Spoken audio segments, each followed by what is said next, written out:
Good morning all of you. आज का जो हमारा विषय है वो है जनसंख्या संरचना या पॉपुलेशन कंपोजिशन, है ना। अब तक हम लोग जनसंख्या वितरण, जनसंख्या घनत्व, है ना, घनत्व के प्रकार एंड जनसंख्या वृद्धि, पॉपुलेशन ग्रोथ और डेमोग्राफिक ट्रांजिशन थ्योरी, ये चार महत्वपूर्ण टॉपिक जनसंख्या से जुड़े हुए हम लोगों ने पढ़ लिए हैं, वर्ड से संबंधित। आज का हमारा जो विषय है वो बहुत इम्पोर्टेंट है। आज का जो टॉपिक है वो पॉपुलेशन कंपोजिशन है, जिसको हम जनसंख्या संरचना या जनसंख्या संगठन कहते हैं। देखिए, पहली बात तो पॉपुलेशन कंपोजिशन या जनसंख्या संरचना किसे कहते हैं, है ना, उसकी चर्चा कर लेते हैं। फिर पॉपुलेशन कंपोजिशन के जो घटक हैं या जो उसके दूसरे सब पॉइंट हैं, उन सब पॉइंट का अध्ययन करेंगे। देखिए, पॉपुलेशन कंपोजिशन का अर्थ होता है कि जनसंख्या के वे सारे घटक या जनसंख्या के वे पार्ट जिनका मेजरमेंट किया जा सकता है, जिनका मापन किया जा सकता है, वे सब जनसंख्या संरचना के अंदर पढ़े जाते हैं या जनसंख्या संगठन के अंदर पढ़े जाते हैं। जैसे कि वे सभी घटक जिनका मापन किया जाता है वे कौन कौन से हैं, तो जैसे कि आयु संगठन है, आयु संगठन या आयु संरचना है। इसके बाद में आर्थिक संगठन है, आर्थिक संगठन अर्थात कितने लोग कौन से कार्यों में संलग्न है, प्राथमिक व्यवसाय में कितने लोग जुड़े हैं, द्वितीयक व्यवसाय में कितने लोग जुड़े हैं, इसका हम आर्थिक संगठन के अंदर अध्ययन करते हैं। वैसे ही लिंग संगठन, है ना, जो सेक्स वाइज जो कंपोजिशन है उसका हम अध्ययन इसके अंदर लिंग संगठन के अंदर करते हैं, जिसको हम विशेष रूप से, जिसका जो मेजरमेंट किया जाता है, जिसको हम साक्षरता कहते हैं। क्या कहते हैं? लिंगानुपात कहते हैं। क्या कहते हैं? लिंगानुपात। इसके साथ साथ अध्ययन करते हैं साक्षरता का। साक्षरता के बाद में ग्रामीण नगरीय जनसंख्या, ग्रामीण नगरीय जनसंख्या। ठीक, ये कुछ ऐसे सब पॉइंट हैं, ऐसे बिंदु हैं जिनका अध्ययन किसमें किया जाता है, पॉपुलेशन कंपोजिशन या जनसंख्या संरचना के अंदर है। इसके अतिरिक्त भी और कई सारे पॉइंट है, जैसे कि भाषा संबंधी आंकड़े हैं या भाषा संबंधी संरचना है, धार्मिक संरचना है, जातिगत संरचना है, उन सब का अध्ययन भी किया जाता है। लेकिन मेजर या मुख्य रूप से जिन बिंदुओं का हम अध्ययन इस विषय के अंदर करने वाले हैं, इस टॉपिक में करने वाले हैं, वो ये हैं। कौन कौन से? आयु संगठन, लिंग संगठन या लिंगानुपात, साक्षरता, ग्रामीण नगरीय जनसंख्या, आर्थिक संगठन। ये कुछ ऐसे बिंदु हैं, आर्थिक या व्यावसायिक संगठन, ये कुछ ऐसे बिंदु हैं जिनका अध्ययन हम इस पार्ट के अंदर या इस टॉपिक के अंदर करने वाले हैं। तो पॉपुलेशन कंपोजिशन किसे कहते हैं, ये चीज़ समझ में आ गई होगी, है ना। पॉपुलेशन कंपोजिशन का मतलब क्या हुआ कि वे सभी जनसंख्या से संबंधित पहलू जिनका मापन किया जाता हो, वे सब क्या कहलाते हैं? जनसंख्या संगठन कहलाते हैं। क्लियर? चलिए, अब हम शुरू करने वाले हैं। पहला टॉपिक हमारा आयु संगठन। किसको पढ़ने जा रहे हैं? आयु संगठन को।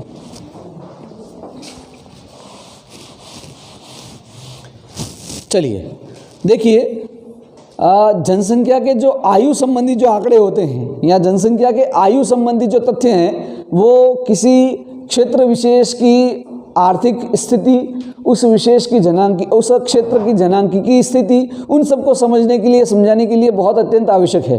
तो आयु संगठन के अंदर हम अध्ययन करते हैं कि जनसंख्या का आयु के संदर्भ में वितरण किस प्रकार का है। किसका अध्ययन करेंगे? आयु के संदर्भ में जनसंख्या का वितरण, अर्थात कि हम जनसंख्या को पर्टिकुलर एज ग्रुप में बांट देते हैं, आयु वर्ग में बांट देते हैं, और फिर देखते हैं कि विश्व के अंदर या पर्टिकुलर किसी प्रदेश में उस आयु वर्ग के कितने लोग हैं। उसका अध्ययन हम किसमें करते हैं?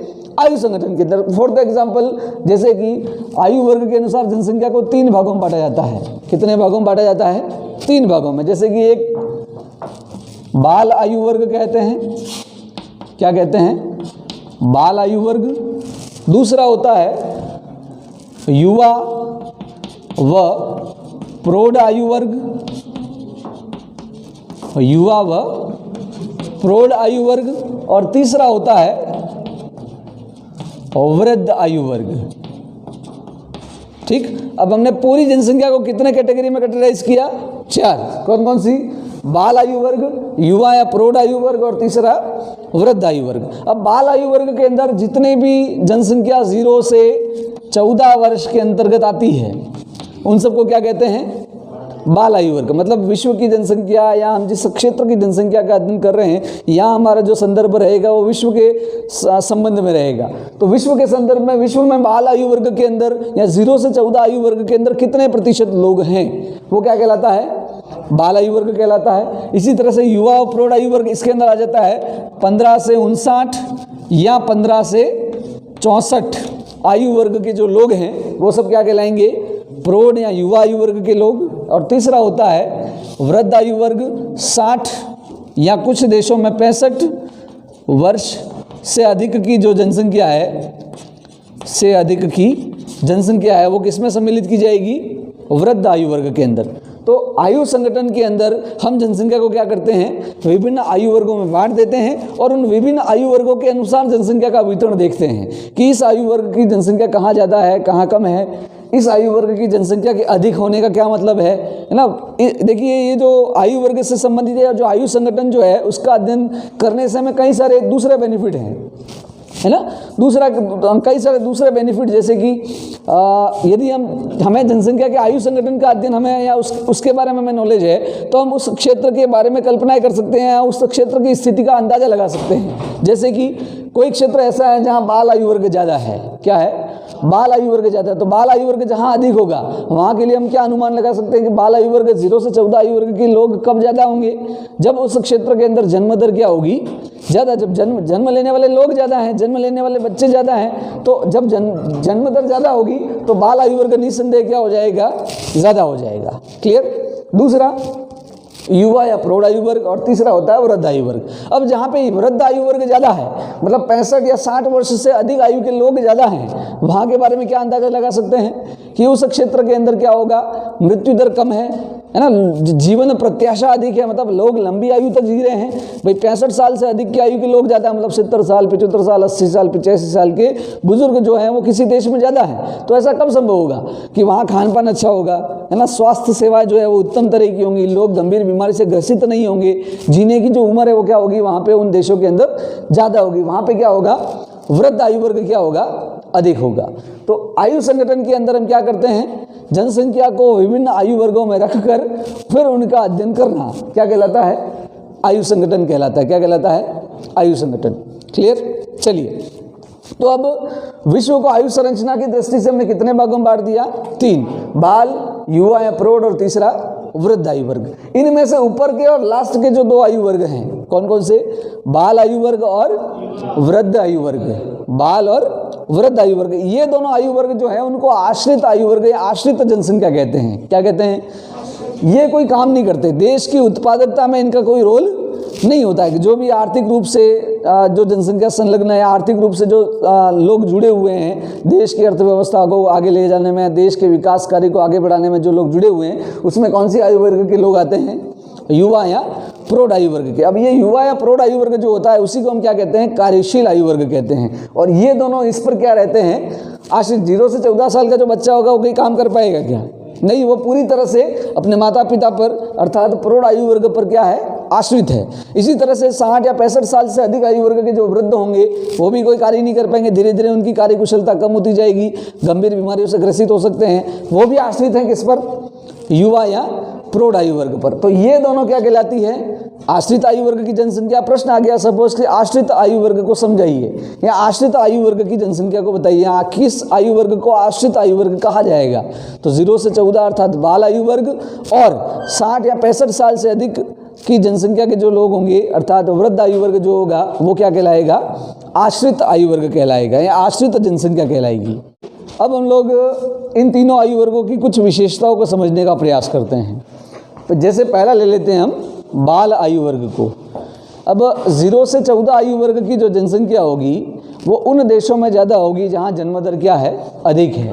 ये स्थिति अमूमन विकासशील देशों में दिखाई पड़ती है। जितने भी विकासशील और अविकसित देश हैं अर्थात जनांकीय संक्रमण के जो सिद्धांत हमने पढ़े, उसकी जो अवस्थाएं देखी, उसमें पहली, दूसरी अवस्था और तीसरी अवस्था तक, पहली, दूसरी और तीसरी अवस्था तक के जो कंट्रीज़ हैं, पहली, दूसरी और तीसरी अवस्था में जो आने वाले देश होंगे वहाँ पर क्या स्थिति होगी? बाल आयु वर्ग क्या होगा? अधिक होगा। अर्थात उन देशों के अंदर क्या है, प्रजनन दर ज़्यादा है ना, प्रजनन दर अधिक होगी तो वहाँ पे जो बाल आयु वर्ग होगा वो क्या होगा, ज़्यादा होगा। वहीं यदि हम जनांगीय संक्रमण की चौथी अवस्था वाले देशों को देखें, अर्थात बहुत अधिक नगरीय, बहुत अधिक एजुकेटेड, शिक्षित जो समाज होगा, वहाँ बाल आयु वर्ग क्या मिलेगा, आपको कम मिलेगा। कारण क्या होगा कि वहाँ जन्म दर क्या है, कम है। जन्म दर कम है तो बाल आयु वर्ग क्या होगा, ऑटोमेटिकली कम होगा। ये तो होगी बाल आयु वर्ग की बात। अब विश्व का यदि औसत देखें तो पूरे विश्व के अंदर 26%, कितना, 26% जो जनसंख्या है विश्व की, वो किसके अंतर्गत है, बाल आयु वर्ग के अंदर है। आपको जो रटना है, जो याद रखना है, जो तथ्य, वो ये याद रखना है कि तो बाल आयु वर्ग का अर्थ क्या है। तो 0 से 14 वर्ष की जो जनसंख्या है विश्व की, वो क्या कहलाती है, बाल आयु वर्ग कहलाती है। दूसरी बात, ये आश्रित जनसंख्या है ना, ये प्रौढ़ या युवा आयु वर्ग पे क्या है, आश्रित है। तीसरी बात बाल आयु वर्ग से जुड़ी हुई कि जिन देशों के अंदर जन्म दर अधिक होती है वहाँ बाल आयु वर्ग क्या होगा, अधिक होगा। जैसे कि विकसित, अविकसित और विकासशील देश। और जिन देशों के अंदर जन्म दर कम है, उदाहरण के लिए विकसित देश, वहाँ बाल आयु वर्ग क्या होगा, कम होगा। ठीक, ये होगी बाल आयु वर्ग से जुड़ी हुई बात। तीसरे सेकंड पे आ जाते हैं, पूरे विश्व के अंदर औसत कितनी जनसंख्या बाल आयु वर्ग के अंदर है, 26%। सेकंड पे आ जाओ, युवा या प्रौढ़ आयु वर्ग। अब युवा या प्रौढ़ आयु वर्ग जो है वो कार्यशील जनसंख्या कहलाता है। अर्थात किसी देश की अर्थव्यवस्था के अंदर जो सक्रिय जो जनसंख्या होगी वो यही कहलाएगी। तो इसलिए इस जनसंख्या को क्या कहते हैं, कार्यशील या सक्रिय आयु वर्ग की जनसंख्या। अब इसको भी 2 भागों में विभाजित किया गया है। युवा या प्रौढ़ आयु वर्ग को कितने भागों में विभाजित किया गया है, 2। एक 15 से 34 वर्ष और दूसरा 34 से 59 या 64 वर्ष। ठीक, 15 से 34 वर्ष की जो जनसंख्या है वो युवा जनसंख्या कहलाती है, या युवा आयु वर्ग कहलाता है। क्या कहलाता है, युवा आयु वर्ग। और 34 से 59 या 64 आयु वर्ग की जो जनसंख्या होगी वो क्या कहलाएगी, प्रौढ़ जनसंख्या कहलाएगी। अब इससे जुड़ी हुई बात यह है कि एक तो एक कार्यशील जनसंख्या है, दूसरी बात बाल आयु वर्ग और वृद्ध आयु वर्ग दोनों इस पर निर्भर करते हैं। क्या करते हैं, निर्भर करते हैं। तीसरी बात, हमारे भूगोलविद हुए हैं ट्रिवार्था, तो ट्रिवार्था का ये कथन है कि जो प्रौढ़ आयु वर्ग है वो किसी देश के अंदर बहुत महत्वपूर्ण आयु वर्ग होता है ना। वो ऐसा मानते हैं, या उनका ये कहना है कि प्रौढ़ आयु वर्ग या ये जो प्रौढ़ और युवा आयु वर्ग की जो जनसंख्या है वो किसी देश, उस आयु वर्ग की जनसंख्या के अंदर एक तो प्रजननशीलता बहुत अधिक होती है, पहली बात। दूसरी बात, आर्थिक रूप से सबसे अधिक सक्रिय जनसंख्या है। और तीसरी बात, सबसे अधिक चेंजेबल, जिसके अंदर परिवर्तनशील जनसंख्या जिसको हम कहते हैं, वो भी यही है। क्योंकि सबसे अधिक माइग्रेशन जो करते हैं, इधर से उधर स्थानांतरण जो जिस आयु वर्ग के लोग करते हैं वो कौन से करते हैं, युवा या प्रौढ़ आयु वर्ग के लोग। अर्थात रोजगार की तलाश में इधर से उधर आना जाना है, अर्थात सबसे अधिक प्रवास जो करते हैं, जो स्थानांतरणशील जो जनसंख्या सबसे अधिक है वो कौन से आयु वर्ग की है, युवा या प्रौढ़ आयु वर्ग की है। तो पूरे विश्व का लगभग 66% जनसंख्या, पूरे विश्व की कितनी, 66% पॉपुलेशन जो है वो किसके अंतर्गत है, युवा या प्रौढ़ आयु वर्ग के अंतर्गत है। तो जिस देश के अंदर युवा या प्रौढ़ आयु वर्ग की जनसंख्या ज़्यादा होगी, अर्थात हम ये कह सकते हैं कि उस देश के अंदर सक्रिय जनसंख्या, कार्यशील जनसंख्या क्या है, ज़्यादा है। तो अमूमन ये देखा गया है कि युवा या प्रौढ़ आयु वर्ग की जनसंख्या और जन्म दर में अपोजिट रिलेशन है। युवा या प्रौढ़ आयु वर्ग का संबंध जन्म दर के साथ किस तरह का संबंध है, प्रतिकूल या विपरीत। किस प्रकार का संबंध है, विपरीत। अर्थात जिस देश के अंदर युवा या प्रौढ़ आयु वर्ग की जनसंख्या ज़्यादा होगी वहाँ बाल आयु वर्ग कम होगा। क्या होगा, बाल आयु वर्ग कम होगा। और जहाँ पे बाल आयु वर्ग ज़्यादा है वहाँ युवा या प्रौढ़ आयु वर्ग क्या होगा, कम होगा। इन दोनों के बीच में, बाल आयु वर्ग के बीच में और युवा प्रौढ़ आयु वर्ग के बीच में क्या होता है, अपोजिट, इन जन्म दर के बीच में अपोजिट रिलेशन होता है। ठीक, नेक्स्ट बात जो इससे जुड़ी हुई है वो जो विकसित देश हैं, जितने भी विकसित देश हैं वहाँ युवा प्रौढ़ आयु वर्ग जो है वो विकासशील देशों की अपेक्षा कम है। विकासशील जो देश हैं वहाँ पे युवा प्रौढ़ आयु वर्ग की जनसंख्या क्या होती है, ज़्यादा होती है। तो कुल मिलाकर उन देशों की तरक्की की संभावना है या विकास की संभावना ज़्यादा है, क्योंकि वहाँ पे कार्यशील जनसंख्या ज़्यादा है। वहीं यदि हम विकसित देशों में जाएं तो विकसित देशों में प्रौढ़ आयु वर्ग क्या होता है, कम होता है। ज़्यादा अधिकांश जो परसेंटेज है वो किसका होगा, वृद्ध आयु वर्ग का होगा। ठीक, नेक्स्ट आ जाइए वृद्ध आयु वर्ग। तो पूरे विश्व का औसत 8% जनसंख्या, पूरे विश्व की 8% जनसंख्या जो है वो किसके अंतर्गत है, वृद्ध आयु वर्ग के अंतर्गत है। अब वृद्ध आयु वर्ग से भी किसी देश या प्रदेश के बारे में बहुत सारी चीज़ें पता चलती हैं कि किसी देश के अंदर वृद्ध आयु वर्ग ज़्यादा है तो इससे पता चलता है कि वहाँ लोगों का खान पान अच्छा होगा, तभी तो लोग लंबी आयु तक जीते हैं। अब मैंने 2 चीज़ें लिखवाई हैं यहाँ कि 60 या 65। अब कुछ देश ऐसे हैं जहाँ जीवन प्रत्याशा कम है, मतलब लोग कम आयु तक जीते हैं, वहाँ के लिए हम कौन सा आयु वर्ग लेंगे, 60 वर्ष से ज़्यादा। और कुछ देश जैसे विकसित देश हैं वहाँ खान पान अच्छा है, स्वास्थ्य सुविधा अच्छी है, लोग लंबी आयु तक जीते हैं। लंबी आयु तक जीना की जो स्थिति उसको हम जीवन प्रत्याशा कहते हैं। एक शब्द मैं बार बार यहाँ बोल रहा हूँ, जीवन प्रत्याशा। तो जीवन प्रत्याशा का अर्थ क्या होता है समझ लीजिए कि जीवन जीने की आयु क्या कहलाती है, जीवन प्रत्याशा कहलाती है। कि जैसे कि जो विकासशील देश हैं, जो अविकसित देश हैं, वहाँ की जीवन प्रत्याशा कम है। उदाहरण के लिए अफ्रीकन देश हैं, तो अफ्रीकन देशों के अंदर लोगों को खाद्यान्नों की आपूर्ति ही सुनिश्चित नहीं हो पा रही है, मतलब वहाँ लोग मतलब कई दिनों तक भूखे रहते हैं, है ना, स्थिति इतनी भयंकर है, मतलब वहाँ अधिकांश लोग कुपोषित हैं। तो वहाँ पे जीवन प्रत्याशा क्या है, कम है। वहाँ व्यक्ति 45 साल जी गया तो बहुत है, ऐसा मानते हैं। तो वहाँ की जीवन प्रत्याशा 45 से 50 वर्ष है अफ्रीकन देशों की सारे, मतलब जो अविकसित देश हैं, जो अभी अभी विकासशील देशों की श्रेणी में आए हैं, जो विकासशील देशों के अंदर भी काफ़ी पीछे हैं, वहाँ की जीवन प्रत्याशा क्या होगी, कम होगी। भारत की बात करें तो भारत की जीवन प्रत्याशा कैसी है, विकासशील देशों में है तो 65 वर्ष, मतलब हमारे यहाँ 65 साल कोई व्यक्ति जी गया मतलब उसने अपनी उम्र पार कर ली। इसके बाद वो जीता है तो भगवान के भरोसे, है ना, उसका खान पान अच्छा रहा होगा, कई कारण होंगे उसकी वजह से वो लंबी आयु तक जीता है। लेकिन औसत जीवन प्रत्याशा कितनी है हमारे भारत के अंदर, 65 वर्ष। सबसे अधिक जीवन प्रत्याशा जो है वो जापान की है। किसकी है, जापान के अंदर लोग 80 साल तक जीते हैं, 85 साल तक जीते हैं औसतन, है ना। हमारे यहाँ पे भी देखें तो 100 साल का बुढ़ा भी कहीं किसी गांव में मिल जाता है, या बुजुर्ग लोग मिल जाते हैं, है ना, लेकिन सभी 100 साल तक नहीं जीते हैं। मैं यहाँ औसत की बात कर रहा हूँ, किसकी बात कर रहा हूँ, औसत की।